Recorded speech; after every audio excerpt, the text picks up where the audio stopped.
그러면 다음 중 제가 두 가지 질문 두 가지 선택지 중에 어떤 정책이 민생 회복에 더 도움이 될까요? 입니다. 1번 이재명 대표의 25만 원 민생 회복 지원금 대 2번 박정현 당선자의 지역 화폐. 근데 네, 일단 답은 네. 골라주셔야 됩니다. 예. 1번. 1번. 네. 대세를 약간 좀. 당연히 되셨군요. 네, 역시. 네, 1번. 왜냐하면 지금 이제 지역화폐는 망가진 데가 많아요. 그래서 복원을 해야 되는 시간이 필요하고 이 민생지원금은 지금 당장이라도 오케이 하면 할 수 있는 거라서 우선 이게 마중물 역할을 할 수 있다. 그러니까 당대표님이 주장하시는 거잖아요. 알겠습니다. 알겠습니다. 사회생활을 조금 잘하죠. 네. 예, 정치생활을 슬기롭게.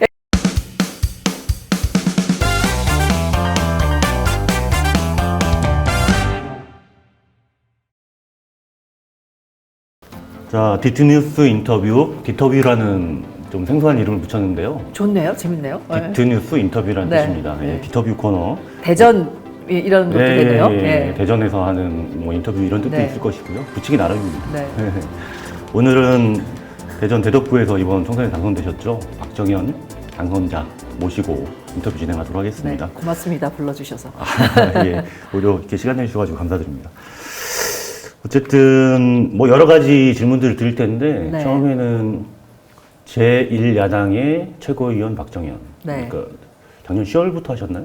11월부터 시작. 11월부터 예, 하셨나요? 시작했죠. 예. 그동안 여러 가지 이제 활약을 해주셨는데 사실은 일반 유권자 시민들은 네. 최고위원이 도대체 무슨 일을 하지? 어떤 역할을 하지? 잘 모르거든요. 네. 근데 보이는 거는 그 최고위원회가 열리는 날 아침에 네. 모두 발언. 발언들을 하고 네. 그 발언이 뉴스가 되고 네. 그런 일들로 이제 많이 접하게 되거든요. 여러 가지 발언들을 그동안 많이 하셨을 것 같아요. 네. 네. 기억에 남는. 그러니까 간단히 이야기하면 이 발언을 했는데 히트 쳤다. 그 발언은 반향이 좀 있었다. 기억에 남는 거 좀 소개 좀 시켜주십시오. 민생과 지역의 이야기를 한두 꼭지는 반드시 한다. 이렇게 정했어요, 스스로. 예. 네. 그러다 보니까 아무래도 상대적으로 아주 큰 조망을 받거나 이러지 않았는데 그 대신 이제 뭐 전세 사기 피해 청년들의 이야기를 계속 언급을 했고 그리고 최근에는 이제 환경 기후위기 소송이나 이런 거 관련해서 그리고 지금 세종보 개방 문제 때문에 예, 천막 농성하고 있잖아요. 예, 이것도 언급을 했고 그리고 고향사랑 기부제라고 있어요. 예. 그래서 이거는 좀 히트 쳤는지 모르겠어요. 제가 그 행안부가 삥 뜯는다고 얘기를 했거든요. 그러니까 이게 고향사랑 기부제의 목표는 지방 정부가 그렇죠. 직접 모금의 주체로 나서서 지방 정부가 돈이 없어서 하고자 하지만 조금 어려운 부분들을 하도록 하는 건데 지금은 지방 정부가 모금의 주체로 하기엔 너무 행안부가 많은 부분들을 제약하고 있어요. 네네네. 예, 그게 뭐 선거법하고도 약간 충돌되는 게 있지만 그거는 잘 이렇게 유도리 있게 하면 되는데 그래서 이게 모금이 중앙을 통해서 하도록 한다든가 이렇게 하다 보니까 실제로 모금이 잘 안 되고 예. 지방의 어떤 알겠습니다. 이게 자발성이 없어지는 이런 게 있죠.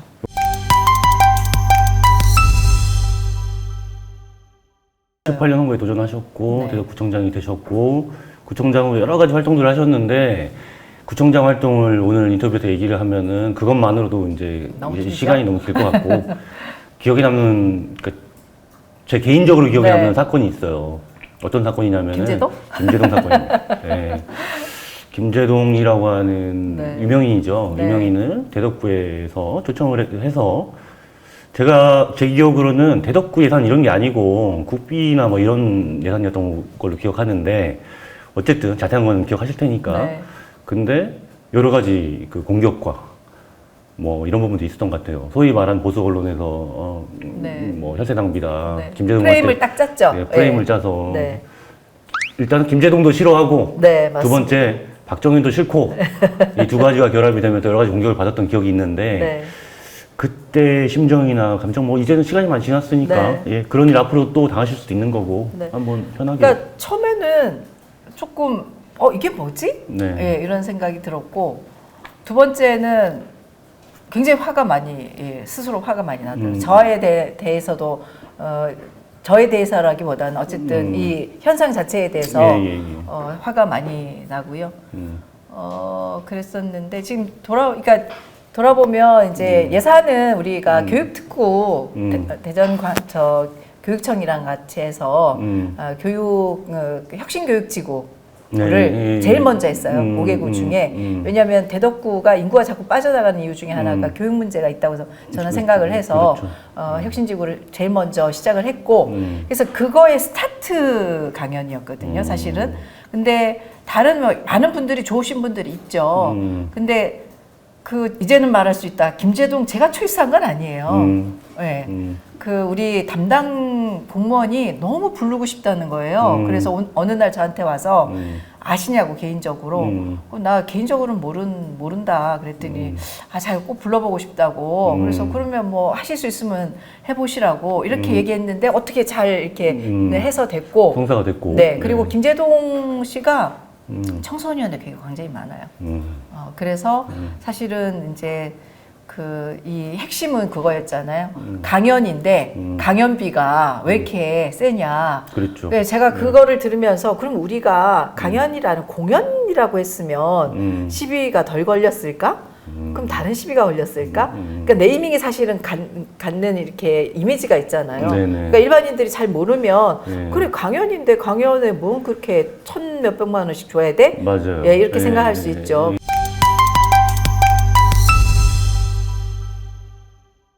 이번에는 어떤 한 가지 사건은 아니고요. 네.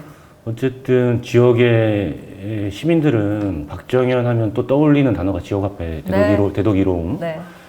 어쨌든 선도적으로 이제 그 구청장으로서 이제 그러니까 이 정책을 추진을 하셨고 성과도 내셨고. 네. 근데 비슷한 시기에 같은 민주당의 이제 시장님이죠. 서태정 시장이 이제 온통대전 추진하면서 네. 제 기억에는 그게 뭐 이렇게 막 상충되거나 다툼이 뭐 크거나 이렇지는 않지만 미묘하게 뭔가 좀 뭔가 서로 시너지를 내기 어려워지는 이런 상황들이 있었던 것 같고 없지 않아 당시 구청장께서 좀 서운하실 만한 그런 일도 좀 있지 않았을까 싶은데 뭐 이제는 말할 수 있다니까요. 그 당시에 그런 섭섭함들이 있었는지 어떤 문제였는지. 섭섭함이라기보다는 저는 이제 지역 화폐는 철저하게 소규모 지역의 골목 경제를 살리는 이게 복지 정책이 아니잖아요. 지금 대전시의 이장우 시장은 마치 이걸 복지 정책처럼 자꾸 얘기하던데 지역 화폐는 복지 정책이 아니라 경제 정책이거든요. 그래서 골목 경제를 살리기 위한 거고 저희가 지역 화폐 제가 공약이긴 한데 지역 화폐를 시행하기 전에 지역에 좀 조사도 하고 했는데 실제로 5개구 중에 노동자들의 임금은 저희가 탑이에요. 왜냐하면 산업단지가 우리가 다 있어요. 근데 전체 평균 임금으로 따져보면 쭉 떨어져서 가운데쯤 되거든요. 근데 저는 그걸 어떻게 해석했냐면 우리 자영업 하시는 분들이 어려워서 평균이 떨어졌다고 해석을 한 거예요. 대전은 거의 30분이면 다 오고 가는 거리이기 때문에 그래서 거기 가서 살 가능성이 훨씬 높고 실제로 여러 데이터를 보면 온통대전을 추동한 이후에 대덕이로움이 있었기 때문에 원도심이 그래도 지역화폐를 통해서 그 골목경제가 조금 더 유의미한 결과가 나왔고 그거를 없애면 오히려 서구나 유성이 더 이 상인들에게 더 이득이 가는 그런 결과들도 나왔거든요. 그래서 그 지점에서 조금 입장이 달랐다라고 생각이 들고 어떤 분들은 이 일종의 기싸움이거나 자기 성과 싸움 아니야 이렇게 말씀을 하시는데 표면적으로는 그런 관심이 많았죠. 근데 아니라고 할 수는 없어요. 왜냐하면 이거는 정치인들은 자기의 정책적 성과나 정치적 성과를 갖고 이야기를 하는 거예요. 평가받는 것이고요. 근데 저는 제 입장에서는 이미 박정현 하면 아까 말씀하신 것처럼 지역화폐라는 브랜딩이 돼 있기 때문에 제가 그걸 통해서 더 크게 정치적 성과나 이런 것들을 낼 필요는 없다. 다만 이제 지역화폐가 갖는 그런 일정 에어리어를 정해서 하는 게 훨씬 효과적인 그런 목표 때문에 조금 더 이제 대전시의 저항을 저항을 한 거죠. 예. 근데 지금 좀 아쉬워요. 그 온통대전이 이제 다 바뀌었죠? 이름이 바뀌었어요. 바뀌었어요. 시장이 바뀌고 예, 나서 예, 예. 바뀌었는데 사실상 없어진 거나 다름없죠. 뭐. 네, 그래서 저는 뭐 이제 이장호 시장이 설계를 좀 변경을 해서 이장호 시장의 핵심은 뭐냐면 돈 있는 사람에게 혜택을 주는 정책이라고 얘기를 하더라고요. 예, 예. 근데 그렇지 않습니다. 이왕 얘기가 나왔으니까 네. 이따가 질문을 드리려고 했는데 지역화폐 얘기가 나왔으니까 근데 22대 국회에 들어가시면은 그래도 가장 먼저 맞습니다. 법제화하실 네, 그런 네. 계획이 있으신 거죠? 네, 네, 예, 네. 예. 어떤 포인트이신지. 포인트는 중앙정부 지원이죠. 예, 예, 중앙정부 지원이고 그 저는 지금 민생경제 굉장히 어렵잖아요. 예. 민생경제가 제일 어려울 때 단기적으로 처방할 수 있는 정책 중에 지역화폐만큼 그래도 성과를 낼 수 있는 정책이 없다라고 생각이 들고 그거는 이번에 선거 과정에서 제가 확인한 거예요. 선거 때 이제 주민들 만나잖아요. 주민들 만날 때 제일 많이 말씀하신 게 지역화폐예요. 그거 다시 살았으면 좋겠다. 제가 만든 걸 아시니까 다시 했으면 좋겠다. 지금 안 그래도 어려운데 그거는 상인들도 그 얘기를 하시고 자영업 하시는 분들도 그 말씀을 하시고 일반 주민도 그 말씀을 하시거든요. 그러면 이미 주민들이나 상인들은 지역화폐 정책이 얼마나 괜찮은 정책인가를 알고 계신다는 거예요. 효능감이 있었던 거죠. 네, 네. 예, 예. 그런데 그 효능감 있는 정책을 안 할 이유가 없는 거죠. 뭐 아케이트 만들고 이런 것도 굉장히 중요하지만 결국은 그 시장에 상인 그 소비자가 와서 쓰게 해주는 거잖아요. 네, 네. 그리고 지역에서 이것들을 더 네. 활성화시킬 수 있는 뭐 이렇게 지원이나 이런 것들을 포커스해서 하려고 알겠습니다. 합니다. 예, 기대해 보겠습니다. 네. 예. 뭐 자연스럽게 총선 얘기가 나왔으니까 총선 과정에서 뭐 여러 가지 정책들 뭐 관심이 있지만 표면적으로는 또 정치인들끼리의 경쟁 이런 부분들도 사실은 관심이 있고 유권자 네. 입장에서는 재밌다기보다는 관심 있게 이제 네. 바라보는 부분인데 박영선 후보와의 경쟁이 기억이 남아요. 근데 어떤 저는 판단을 사실은 하셨- 걱정 안 했어요. 아 그래요? 네. 예, 어떤 자신감인가요? 제가 이제 예, 예. 그 출마 기자회견을 할 때 예, 예. 출마 선언문에는 그걸 안 넣었는데 어차피 이제 질문이 그게 제일 많을 것 같아서 그때 이미 탈당하고 나가신 상황이라서 그래서 선언문 낭독하고 나서 그 얘기를 제가 먼저 했거든요. 어차피 뭐 질문하실 거니까 박영순 의원에게는 어쨌든 우리가 윤석열 정부 심판의 길에 함께 있다면 언제든지 만날 수 있다고 생각한다. 나는 늘 열려 있다. 라고 코멘트를 했고 그리고 탈당하는 순간 저한테 많은 압력들이 오기는 했어요. 그러니까 우리 지역에 이제 그 오래된 당원들도 그렇고 네. 뭐 언론 쪽에서도 그렇고 그 현직 의원님들도 저한테 이거는 연대해야 되는 거, 단일화를 해야 되는 그렇죠, 거 단일화. 아니냐라고 예, 예. 말씀을 주셨고 예. 그거는 대덕구가 3자 구도였을 때 늘 민주당이 패했거든요. 네, 그래서 그 트라우마가 있으신 거예요. 근데 저는 걱정을 상대적으로 좀 덜했죠. 제가 현장에서 느꼈던 게 반영이 돼 있는 여론조사가 나왔기 때문에 그 다음부터는 이제 사람들이 저한테 단일화 얘기는 아예 꺼내지도 않았죠. 근데 저는 조금 안타깝긴 해요. 저는 이제 뭐 남해당 의원이 되셨긴 하지만 예, 예, 예. 예. 그리고 저와 이제 경쟁을 하기도 했지만 정치인들은 늘 끊임없이 경쟁을 하죠. 박영순 의원도 우리 지역에서는 중요한 정치적 자산이잖아요. 그렇죠. 그리고 본인이 사실 여러 차례 출마해서 지난번에 된 거잖아요. 근데 그런 정치적 자산이 그런 식으로 이렇게 나가버리는 거에 대한 조금 아쉬움 뭐 이런 건 있어요. 알겠습니다. 뭐 아까도 서두에 좀 말씀을 하셨지만 그 언론에서 단골 질문을 던지는 게 있어요. 이번 총선에 민심이 뭐라고 보느냐 뭐 이런 얘기인데 사실은 답정너 정해진 똑같은 판박이 같은 뭐 사실이기도 하니까요. 정권 심판론이 주요했다. 정권 심판론이다. 그런 얘기들 워낙 많이 하니까 그거 빼고 정권 심판론 빼고 나머지 이제 느꼈던 어떤 다른 민심들 또는 뭐 당내 어떤 기류들 뭐 여러 가지 있을 텐데 어떤 걸 느끼셨는지요? 저는 세 가지 제가 선거하면서 캠프에 들어가면 늘 요 얘기를 했거든요. 첫 번째가 당원들이 그러니까 민주당, 그러니까 제가 선거 저도 몇 번 했는데 민주당 당원이에요 이렇게 얘기하는 사람이 간혹 있긴 한데요. 이번처럼 많았던 적이 없어요. 어디 가면 저 당원이에요. 우리 여기 다 당원이에요. 이렇게 얘기하신 분이 생각보다 굉장히 많았어요. 그래서 제가 이게 뭐니? 왜냐하면 민주당 당원들이 약간 샤이하거든요. 그래서 본인이 당원임을 그렇게 밝히시지 않아요. 근데 이번에는 굉장히 많은 분들이 당원임을 밝혔거든요.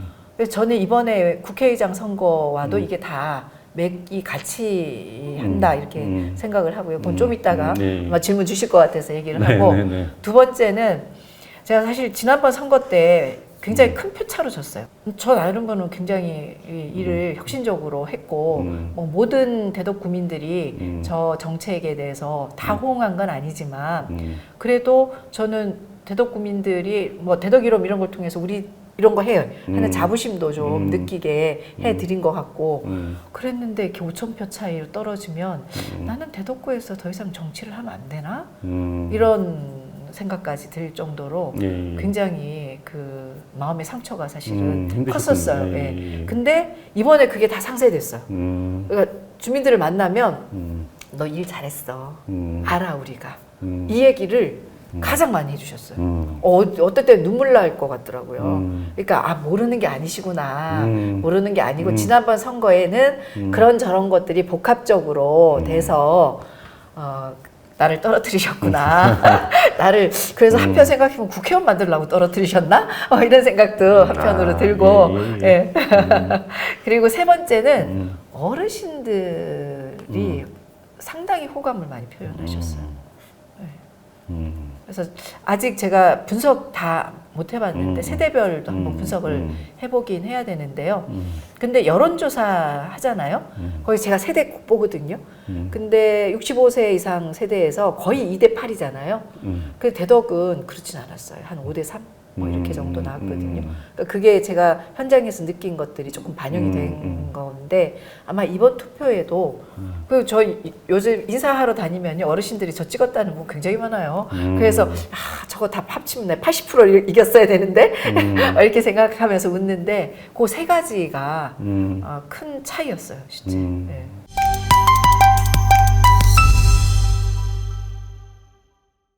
자, 이제 지역 현안과 관련해서 단도직입적으로 여쭈면은 대덕에 지금 가장 필요한 과제 중요한 현안이 세 뭡니까? 가지예요. 세 가지. 하나 혁신도시 지정이 됐는데 아무 움직임이 없는 거. 두 번째는 산업단지가 대덕에 다 있지 않습니까? 근데 굉장히 낡은 제조업 기반의 산업단지죠. 대전 산다는 50년이 넘었고 대덕 산다는 이제 그것보다는 좀 짧지만 그래서 산업단지를 지금 기후위기 시대에 맞고 그리고 4차 산업시대에 맞는 스마트 그린 산단으로 다시 업그레이드를 해야지 대덕도 살고 대전도 살고 충남도 산다고 저는 생각하거든요. 그래서 그 과제가 있고요. 세 번째는 이제 민주당이 이번에 공약했는데 도시만에 통과되는 철로 때문에 사실 민원들이 많고 도시 양쪽이 갈라져 있고 그래서 지하화를 공약을 했잖아요. 근데 대덕이 지금 그래요. 신탄진 쪽도 그렇고 지금 여기 대화동하고 법동 쪽도 이게 도시를 갈라놓는 거잖아요. 그래서 거기를 지하화하든 아니면 이제 지형에 따라서는 저는 위로 이렇게 연결해도 된다고 생각이 되고 그리고 대덕은 면적이 어쨌든 5개구 중에 중구가 우리보다 조금 더 적긴 한데 그래도 별 차이가 없고 그리고 그린벨트가 많아요. 그래서 이게 가용 면적이 많지 않아요.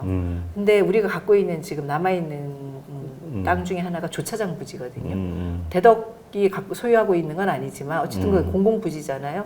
조차장 부지를 활용해서 거기에 대덕이 필요한 주거 또는 특히 청년 주거 그리고 문화시설들을 입지시키는 게 지금 가장 큰 과제죠. 이 세 가지 과제 다 녹록치가 않습니다. 그래서 일단 4년 동안에 이 과제들, 그러니까 혁신도시는 조금 더 가시화시키는 데 더 주력을 하려고 하고요. 나머지 두 개의 과제는 이해관계인들도 많고 이러니까 이제 기본 추동, 그러니까 이를테면 예타를 해야 된다거나 아니면 법을 조금 개정해야 된다든가 이런 것들을 지금 해서 다음번 임기에는 뭐 구체적으로 이렇게 필요한 공사가 들어갈 수 있도록 이렇게 하겠다라는 게 제 이제 그 공약이고 지금 로드맵이고요.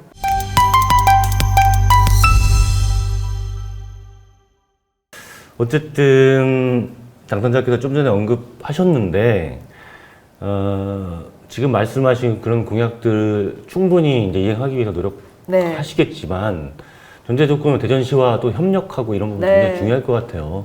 예, 뭐 협치 문제 요즘에 굉장히 관심이 많은데 과연 이번에도 이제 그 지난 선거에 이어서 더불어민주당에서 7분의 당선자가 나왔고 뭐 석권이라고 이제 이야기를 하는데 어떻게 협치를 할 것인가 여기에 관심이 많아요. 최근에 이장우 대전시장과 뭐 조찬 모임이 있었고 협치 문제가 거론이 됐고 상호 간에 이제 어떤 의사를 한 번씩 주고받은 걸로 이제 알고 이견이 있는 좀 있었죠. 예, 이견이 있는 걸로 들었고 그러니까 제가 알기에는 협의체 구성을 원하시는 것 같고 민주당 당선자 의원들은 이장우 대전시장은 협치에는 공감하지만 그 방법론에 있어서 좀 이렇게 개별적인 방식으로 그 필요한 현안에 따라서 좀 그런 입장인 것 같아요. 네. 예. 그 저는 좀 이해가 잘 안 되고 이것도 뇌피셜입니다. 예. 제가 그냥 받아들이기에 사실 협치의 기본은 공동의 이 목표 그리고 공동의 비전이 있는 거죠. 딱 일치하진 않지만, 그렇죠. 그러니까 민주당의 비전과 국민의힘 비전이 조금 다를 수 있고, 네. 그리고 이장우 시장의 비전과 또 이 국회의원들이 대전을 어떻게 발전시키겠다는 비전이 약간 다를 수가 있죠. 근데 다르다 하더라도 공통분모는 있는 거잖아요. 그렇죠. 그거 공통분모를 갖고 이제 협치를 하는 건데, 그럼 우리가 갖고 있는 공통분모가 뭔지를 상호 이해해야지 그 이해하에 협치가 되는 거 아닙니까? 그렇죠. 맞지 않아요? 제 예. 말씀이? 근데 그래서 우리가 상설 정책협의체를 만들자고 얘기하는 거는 공통 분모가 뭔지를 확인하고 그걸 좀 넓혀가자. 약간의 차이가 있더라도 그 차이는 조금씩 이렇게 조정하면 되니까 그래야지 훨씬 더 이렇게 에너지 있게 협치를 추동해낼 수 있으니까 그 얘기를 한 건데 이장우 시장님은 그냥 제가 느끼기에 시정은 내가 하는데 그날 그런 발언도 하셨어요. 시정은 시장이 하는 거지. 그래서 그게 마치 국회의원 당선자들이나 국회의원들이 시정에 대해서 밤나라 대추나라 간섭한다고 생각을 하시는 것 같더라고요. 그거 아니거든요. 네. 저희가 당은 다르지만 그 우리가 정치를 하는 공동의 목표가 그런 거잖아요. 대전시 발전을 위해서 하는 거고 대한민국의 발전을 위해서 하는 거잖아요. 그러면 일상적인 협의체를 구성해서 하는 것이 가장 효율성이 있는 거지 않습니까? 그래서 제안을 한 건데 그게 약간 오해하시는 게 있는 것 같고 또 이장우 시장 그러니까 이제 그렇게 하는 것보다 그거 뭐 시간도 없고 그렇게 할 수 있겠냐 그러니까 개별 필요한 협의를 하겠다 네. 이렇게 얘기를 하시는데 그걸 잘못 오해하잖아요. 저는 잘못 그런 오해가 생기는데 아이 뭐 잔말 말고 그냥 내가 좀 요구하는 거 당신네들이 좀 들으면 되는 거 아니야? 이렇게 저는 좀 들리더라고요.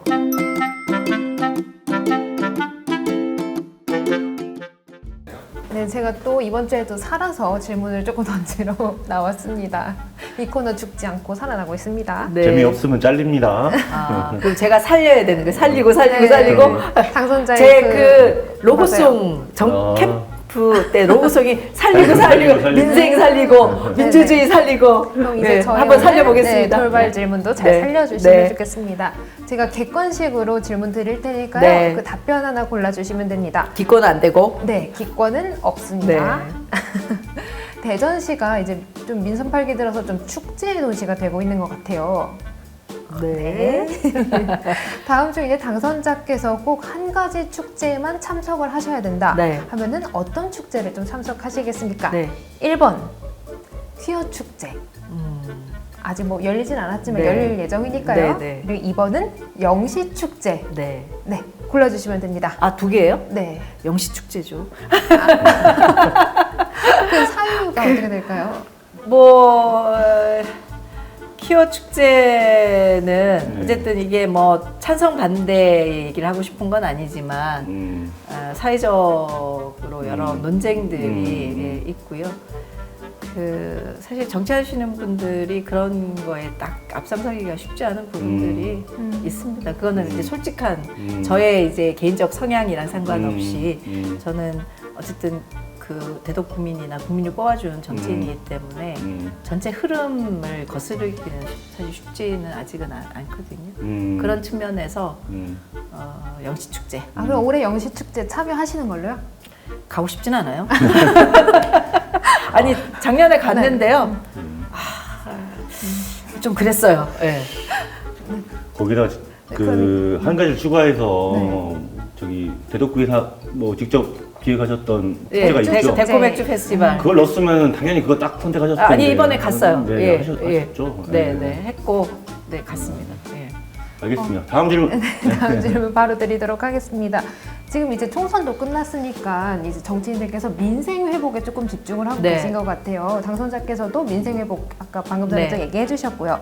그러면 다음 중 제가 두 가지 두 가지 선택지 중에 어떤 정책이 민생 회복에 더 도움이 될까요? 입니다.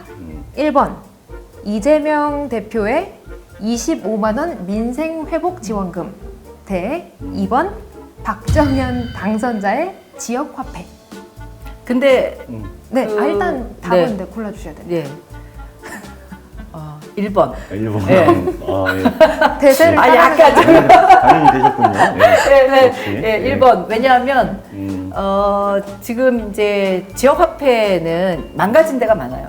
지금. 그래서 복원을 해야 되는 시간이 필요하고 이 민생지원금은 지금 당장이라도 오케이 하면 할 수 있는 거라서 우선 이게 마중물 역할을 할 수 있다. 그러니까 당대표님이 주장하시는 거잖아요. 알겠습니다. 알겠습니다. 사회생활을 조금 잘하죠. 네. 예, 정치 생활을 슬기롭게.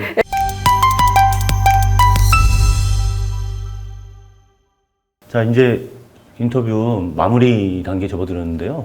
장시간 인터뷰를 하고 있는데 이제 미래에 관한 이야기 한두 가지 질문만 하면서 네. 마무리하는 걸로 하겠습니다. 어쨌든 시민단체 경력을 가진 출신 정치인 또 이런 수식도 있는 거거든요. 그 정치인 박정현을 바라볼 때 네. 사람들은 그런 이야기를 하는데 뭐 지역뿐만이 아니고 시민단체 활동을 했던 그 정치인에 대해서 두 가지 관점이 존재하는 것 같아요. 여러 가지 기대감들. 공익을 위해서 활동을 해왔던 그 경험과 가지고 있는 어떤 그 공익에 대한 수수성 이런 부분들이 정치에 반영될 것이다라는 기대감도 있지만 또 한계도 있을 것이다. 그렇게 시민단체 하셨던 분이 현실 정치에 하시는 게 맞아? 라고 하는 우려도 있을 것이고요. 근데 이 두 가지가 교차하는데 이 부분에 대해서 앞으로 국회에서 이런 그 두 가지 시선을 이렇게 받으면서 어떻게 활동하실 것인가 이제 그 부분에 대해서 질문을 좀 드리겠습니다. 근데 시민단체 활동했던 이제 선배 정치인들이 네. 있고요. 물론 이제 뭐 다 100% 다 잘하신다 이렇게 보기는 어렵지만 상당히 자기 영역에서 일가를 이루면서 정치활동 이번에 부의장 대신 이하경 의원도 이제 YMC 활동 저 있을 때 같이 하셨고 그래서 저는 이제 시민사회 시민활동은 현재의 문제를 진단하기도 하지만 미래의 관점에서 이 문제를 진단해서 우리 사회가 이렇게 가야 되니까 이거는 이렇게 바꿔야 된다라고 주장하는 거잖아요. 그래서 시민사회 활동이 앞으로 우리 사회가 어떤 방향으로 가야 될지를 제시하는데 굉장히 큰 힘으로 저는 작용을 하고 제가 뭐 지역에서 어쨌든 구청장 할 때도 되게 그 딴 데서 안 하는 혁신 정책들을 좀 펼쳤던 게 그런 힘이었다고 생각이 네. 되고요. 또 제가 시의원 활동도 했잖아요. 시의원 활동하면서 문제의 본질은 명확하게 드러내지만 그 문제를 해결하는 데 있어서 상대가 있기 때문에 또 싸울 때 싸우지만 또 하나하나 해결해 가려면 또 필요한 타협도 하고 이래야지 되는 거잖아요. 그런 협상의 기술도 저는 배웠으니까 문제는 분명하게 해가고 절대로 타협할 수 없는 건 저는 타협하지 않으려고 생각합니다. 그렇지만 조금 우리 이번에 이제 연금 개혁에서 이재명 대표가 뭐 그 우리가 저 25% 얘기했지만 24% 정부안이 나왔으면 그거 타협할 수 있다 이렇게 얘기하잖아요. 얼마 그 차이가 안 나니까. 44%, 44%. 예. 그래서 그 그 지점에서 할 수 있는 지금 당장 국민들에게 조금 나아진다면 그거는 그렇게 천천히 한 예, 발씩 예, 전진해 네, 나가시겠다 네. 이제 그런 뜻으로 예, 충분히 하고요. 받아들이겠습니다. 그 대신 절대로 타협할 수 없는 부분은 타협하지 않겠습니다. 잘하겠습니다. 이제 마지막 질문입니다. 마지막이라면서 지금 마지막 질문 여러 개 됐는데요. 아닙니다. 이번 진짜 마지막입니다. 예. 뭐 타이틀 문제인데 사실은 이런 타이틀이 있어요. 대전 최초의 여성구청장, 대전 최초의 여성 국회의원 뭐 이런 타이틀들이 네. 특히 이제 언론에서 이런 최초의 뭐 이런 얘기 하기 좋아하잖아요. 시의원 중에 최초랍니다. 제가 국회의원 된 사람. 최초 많습니다. 예. 예. 그래서 대전 최초의 무엇이란 타이틀이 앞으로 또 있을 수 있겠다라는 생각이 들어요. 그러니까 정치적 목표나 포부에 대해서 이제 여쭙는 그런 질문입니다. 어떤 목표를 지금 갖고 계시는지 얘기를 들으면서 인터뷰 마무리하도록 하겠습니다. 네. 예. 뭐 이렇게 구체적인 자리 또는 무슨 그런 거를 지금 얘기하기보다는 저는 제가 정치하면서 세 가지 과제를 풀어야 된다고 생각하거든요. 네. 첫 번째가 양극화 불평등 문제, 두 번째가 기후위기 문제, 세 번째가 분권 균형 발전 문제를 풀어야 된다고 생각하고요. 이게 단체장들이 여의도에 가면 또 좀 달라진다는 얘기를 많이 듣습니다. 네. 그래서 단체장 출신 중에 가장 지역의 현실을 잘 반영하는 그리고 또 우리 미래의 과제들을 가장 잘 해결해내는 실력 있는 국회의원이라는 게 제 앞으로 하고 싶은 일입니다.